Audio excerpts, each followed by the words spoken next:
RadioNOW 100.9's Indy Connection with Emily Matheny.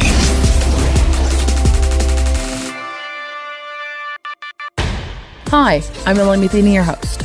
January was National Mentoring Month, and Big Brothers Big Sisters of Central Indiana encouraged people to sign up to be a big brother or big sister. Before the end of the month, Big Brother Joe Jackson stopped in to talk about his experience with the program. You see, Joe has been with the organization for most of his life. Not only has he been a little brother, but he is now a big brother in the program. Joe, can you tell me a little bit about how long you've been involved with the organization? Sure. I've been involved for just over 21 years. I got matched with my big when I was 9 years old, and currently I am a big with Richard. We've been matched for a little under 2 years. It'll be 2 years in March. I'm looking forward to that second year anniversary. Excellent. So when you were first paired with your big, how did you feel? At first I was a little bit nervous. I didn't know, what to think. We went out to eat and kind of hit it off, and right from the get-go, I knew he was somebody that I enjoy spending some time with. We talked about sports, he asked a lot about what I was into, and surprisingly there were a lot of things that we related to. Went to Dog and Suds, which isn't around anymore. I wish it was. It'd be a fun place to take Richard, but it was raining the day that we got to meet each other. We sat in the car, had a nice meal, and kind of leveled out some ground and found out, wow, we've got a lot in common with each other. So they did a good job matching us up. And then moving forward, pairing with Richard, what was it like for you going into that? I was really excited about it. Obviously I'm older now, and I firsthand know the benefits that the program can have. And after all that Brent had done for me, I really hope that I can make even half of the impact on Richard that Brent did on me. There's something to be said for somebody that, will take the time to coach and kind of introduce you to different things that you might not be familiar with. I never swung a golf club in my life. Brent took me to the driving range one time, and it was just right then and there. I fell in love with the game, and it's something I still do to this day. And if it wasn't for Brent, I don't know if that's ever something I would have gotten to partake in. And then continuing with the impact, what other impacts did Brent have on your life? Just taught me to be a good person. When you're, 12, 13 years old, you're at that kind of stage in your life where you're trying to find yourself. You don't, I probably kept me out of a lot of trouble, to be honest, hanging out with Brent on the weekend versus, some of the neighborhood kids. I'd much rather hang out with Brent than some of the kids that grew up around my neighborhood. He never made me feel like a burden, even if I needed to call him a little bit later at night and needed some help with homework. He was happy to answer, and he wouldn't get off the phone until he understood, he was sure that I understood what I was doing. Helped me with a couple school projects, and I really appreciate it all the time. And now with Richard, you've been paired with Richard for 2 years now, correct? Mm-hmm. And what have you seen that has come from your past that you're now doing for Richard that you once did with Brent? Just the developing and kind of opening up. I'm a little bit different. I was, right after that first day, I knew that me and Brent were going to be really good buds. With Richard, we kind of had to, it was a building process, but after about that 3 or 4 months, I could tell that he was kind of starting to open up. And then once we started talking some basketball, we really hit it off. That's something that he's really passionate about, and he's even, I'll be honest, I watch a lot more basketball than what I did 2 years ago. So that's something that he shared with me, and I really appreciate it. Like I said, I just try and, if I can even make part of the impact on Richard that Brent did on me, I'll definitely feel good about it. And it's not something that requires a ton of money, just a couple hours of time, few times a month. Really goes a long way. It helped me out a lot, and I'm just hoping that Richard gets the same benefit out of it. Maybe expose him to baseball, or even if it's reading, something else that he might not be familiar with right now that he can fall in love with, like I did the game of golf. That'd be really cool to see him in 10 years, whether it be tennis, basketball, football, whatever he's passionate about, it'd make me feel really good seeing him fall into something like that and take off with it. And have you guys gone golfing yet? Have you and Richard gone golfing? We've done putt-putt, which he really enjoyed. We haven't done the full golf course yet, but he's grown a little bit, and I think I've got a set of clubs that'll fit him pretty nice. So we might have to go whack some balls this summer and see how it goes. I think he'd really enjoy it. And what other traditions did you do with your big that you want to continue? We really enjoyed the Indians games. It's close, it's a beautiful ballpark, and even if it wasn't a good game at the time, it was great quality time that I got to spend with him. And, if there's anything that was on my mind, or even if he just needed to vent about work for a second, I could relate. I was young, I didn't have a job at the time, but my parents both worked really hard, and I know what it was like. And so for him to be able to kind of spend some time with me and forget about work for a little bit, I think it really benefited both of us. But I feel like some of the best times that we had were when we didn't even really have anything planned, just that time together that we got to spend. And I'm hoping Richard appreciates it the same way I do. And if someone wants to get involved with Big Brothers Big Sisters now, they can do that because it is National Mentoring Month, right? Absolutely. And you can do that by going online to bebigforkids.org. Yes, sign ma'am. up. You can find all the information there. And so just to reiterate, how many hours do you spend with your little a month?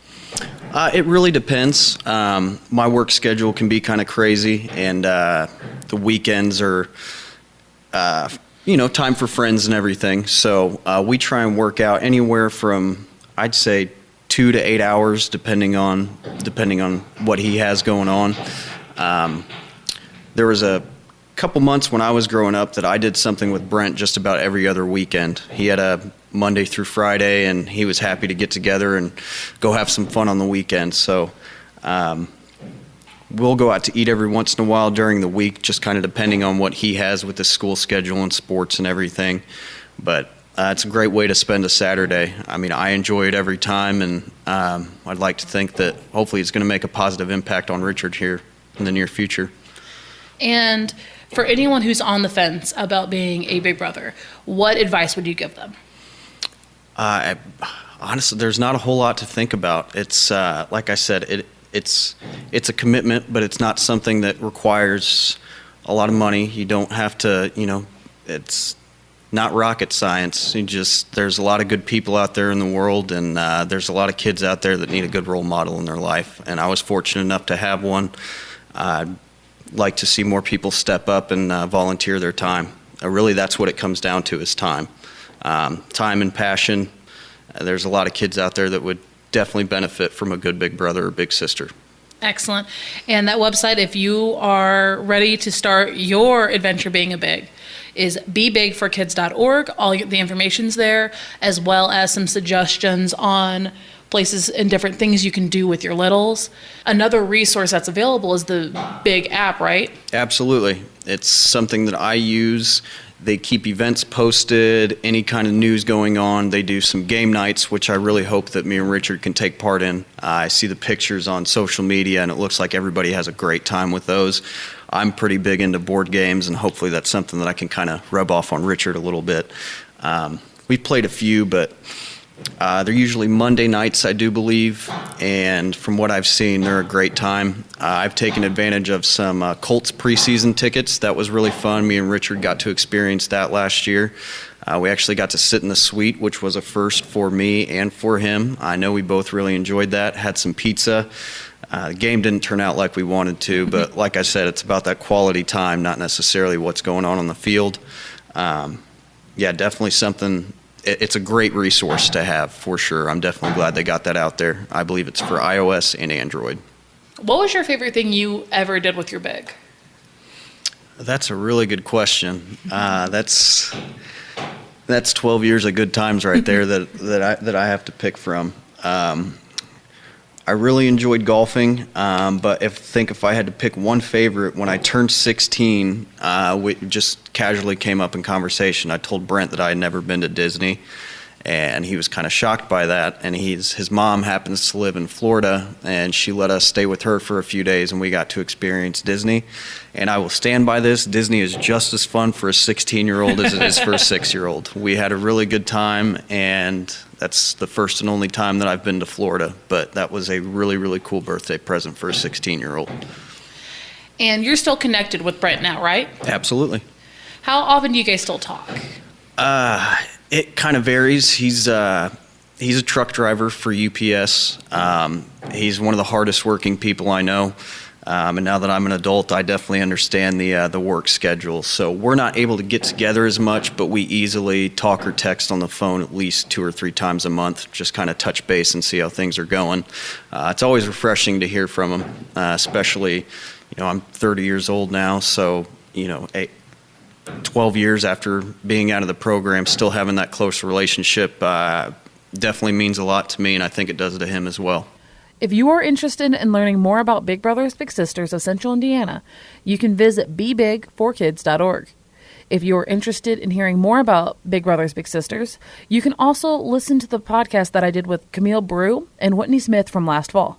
It is available online at RadioNOW100.9. Just go to the search bar and type in Indy Connection.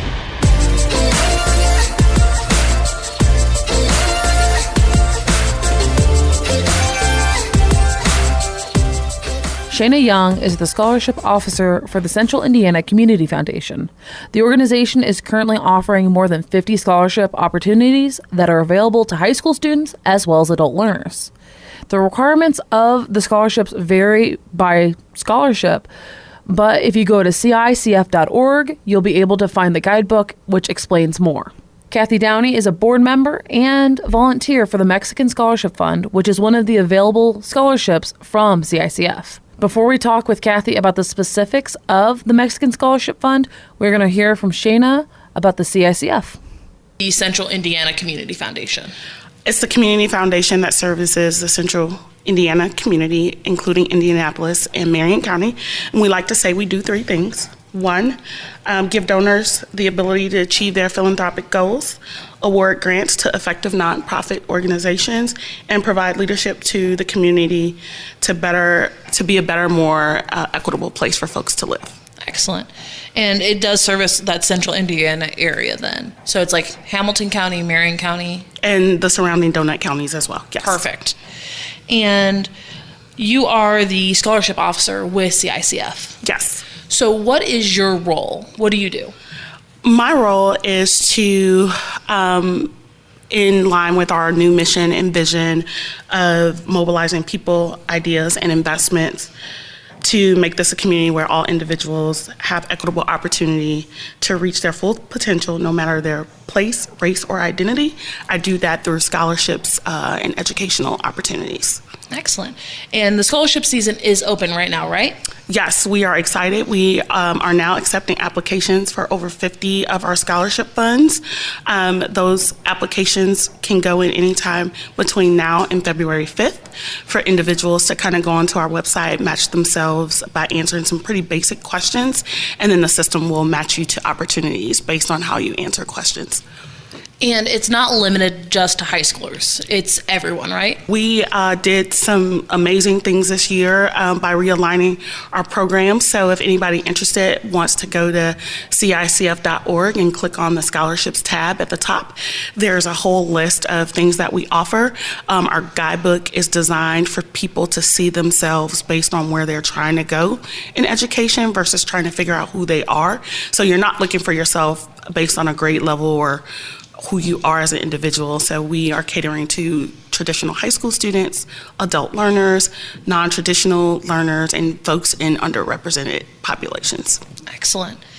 And with the scholarship opportunities, since it is so diverse, how do those guidelines get set?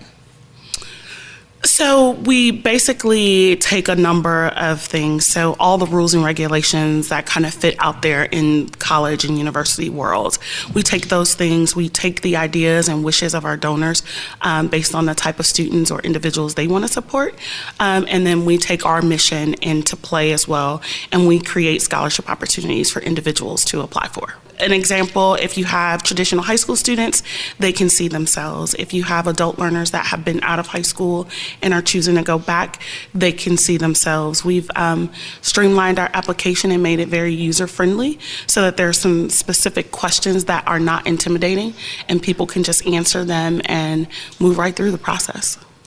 And is the application done all online? Yes, it is an all online process that you can start and stop. You do need a good email and access to a computer or some sort of smart device. The guidebook, and there's a one-pager on our website that we have available in English, Spanish, and Burmese to kind of outline the quick 7 steps that you need to take to submit a complete application. And for people who are just looking into this, can you list off a couple things that they do need to have? Virtually a good email, some basic contact information, so their name, address, a good working phone number, transcripts from their high school or the last school that they attended if they've already enrolled at some post-secondary school. And the ability to answer some pretty basic essay questions about their dreams and their aspirations. Excellent. And since you can start and stop this, and they have until February 5th, correct, to submit everything? Yes. Perfect. If someone wants, can people look at the different available scholarships, or is it all done on the back end? So the guidebook is a good place. It's on our website. It can be downloaded as a PDF. You can read it online. It details out every scholarship, and the guidebook is designed based on the type of school you want to go to. So there's a section for any type of school, vocational, technical, and trade schools, universities, and colleges. So they can kind of flip through and see what opportunities are available with some specific descriptions for each scholarship we offer. Excellent. And when will people find out if they've won the scholarships? So we accept applications until February 5th. We go through review and selection process through the spring. We generally try to make notifications out to everyone sometime between May and June. Excellent. And that's where it's important to have your phone number and your contact information up to date. Yes, all notifications about scholarships and communication happen online, just so that we all have records of what needs to happen and what decisions were made. Perfect. And then I'm going to go ahead and bring in Kathy Downey, who is with Mexican Scholarship Fund. She is a board member and volunteer. So, Kathy, can you tell us a little bit about the history of the Mexican Scholarship Fund? Absolutely, happy to. So this scholarship was created in 2004. It was created by the former Consul of Mexico. His name is Sergio Aguilera. And he really saw a need based on the work that he had done at the consulate and in the community to promote and encourage students of Mexican descent to pursue higher education. And so he started this fund as a way to incentivize and to support those young people who are trying to achieve their post-secondary education dreams. Excellent. And is this for a 4-year degree, 2-year degree? What all does it apply to? No, absolutely. So the Mexican Scholarship Fund awards a minimum of $2,000 per year up to 4 years. So young people, applicants who are interested in seeking that scholarship can apply, whether they're traditional high school students, as Shanna was talking about, or if they're already enrolled in post-secondary education. But they're, depending on how much longer they have in their schooling, they're eligible for $2,000 a year up to those 4 years. So there's a potential for $8,000. Oh, that's awesome. And kind of going back to what Shanna was talking about, you apply through the CICF and through that one online application. That's right. So the Mexican Scholarship Fund is one of those over 50 opportunities that Shanna talked about. And the great relationship that the Mexican Scholarship Funds has with CICF allows almost 100% of everything that's raised for Mexican Scholarship Fund to go directly to scholarships. So we are an all-volunteer board of 9 community members, educators, attorneys, folks from the Mexican and from the Latino community. And with the support of CICF, we're able to accept these applications with a basic application form that's streamlined, and they do all the hard work, and we get the fun stuff of reviewing the applications and reading the wonderful essays that students write to let us know about themselves and why they deserve the scholarship. And that actually leads into the next part. What the benefits of partnering. Would you say partnering with CICF as funds? Absolutely. MSF is a great partner to have. We balance the workload and the process. So I run the administrative portion, so maintaining the application. And then Kathy and company, her team, we get together after they review and they go through a rigorous selection process. I think they do an excellent job. And from the Mexican Scholarship Fund perspective, it allows us to focus our efforts on the students, the young people who are applying and making those final decisions. Again, it allows those monies that are raised to go directly to scholarships. For anybody who's interested in starting some sort of fund or supporting young people in this way, being able to partner with someone like CICF allows you to do it in a more strategic manner and leverage the impact that you want to make in the community. Excellent. And if someone wants to give to the Mexican Scholarship Fund or to one of the other funds, how can they do that? They can reach out to us on our website, or they can contact myself. Kathy, I hate to put you on the spot, but they can reach out to Kathy to get the donations into our office to go directly into the fund. Excellent. Yeah, that's a really great question, Emily. Again, the monies that are raised through the volunteer board are going directly to scholarships. Right now, most of the monies that we raise are done so by corporate partners or grant makers, philanthropic institutions, but we're really looking to grow support from individuals. The community, the Latino Mexican community benefits from this, and we're hoping to really get more individuals within those communities to invest in these dollars. And, when I'm investing $50 towards a scholarship, it doesn't sound like a whole lot. But when I can give it to Mexican Scholarship Fund through CICF, I'm able, again, to leverage all the other dollars that are being raised to really make an impact in my community. Excellent. And then, Shanna, could you give a couple more examples outside of the Mexican Scholarship Fund that are funds that people can apply to? So, outside of the Mexican Scholarship Fund, we have funds that are specific to a number of things: where you live, county specific, where you attend high school, what you plan on majoring. So we have a nursing scholarship that you can find in the guidebook. There is a specific scholarship for butler. We have scholarships for individuals interested in being teachers or attending IU or Kelly Business School. So the guidebook is definitely the place to start for people to kind of peruse and see what we offer. After they create a profile or an account on our website, those opportunities change sometimes daily. So depending on how our teams are creating new funds, new opportunities will show up for individuals. So we keep our website and the guidebook up to date. So that's going to be the best place for anybody interested in what we offer to find information. Excellent. And if someone in the Central Indiana area wants to start a scholarship fund, what is the best way to do that? Generally, I would say sending us an email or calling our office, and we'll get you connected to myself or someone on our development team that can walk you through the steps and give you all the information required to start a fund or to give to an existing fund. Excellent. Is there anything either of you want to add about scholarships?